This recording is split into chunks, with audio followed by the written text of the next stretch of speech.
gejala atau tanda-tanda dia bisa saja membutuhkan. Syederalun puluhan balita, para ibu hamil dan warga lainnya penduduk desa Cotunong, Gandapura Biren memadati posyandu balita dan ibu hamil di Menasah setempat diperiksa kesehatan pada Selasa 11 Juli 2023. Pemeriksaan kesehatan dilakukan tim medis Puskesmas Gandapura Biren serta kader posyandu bidan desa dalam rangka pencegahan stunting dan meningkatkan kesehatan balita serta ibu hamil.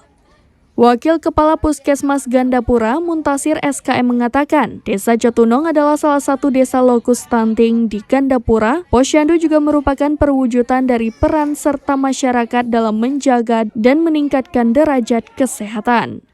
Di sela-sela pemeriksaan ibu hamil, puluhan balita yang hadir juga sangat ceria ketika berkumpul bersama dan ikut bermain alat-alat permainan yang telah disiapkan sambil menunggu saatnya ditimbang dan diberikan makanan asupan gizi. Muntasir SKM didampingi pendamping desa Muhammad Idris memberikan arahan kepada para ibu hamil tentang kegiatan pencegahan stunting.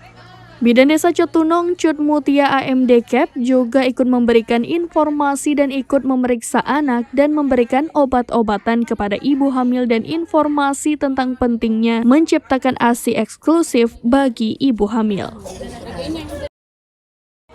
Dari Biren, Yusmandin Idris, serambinews.com.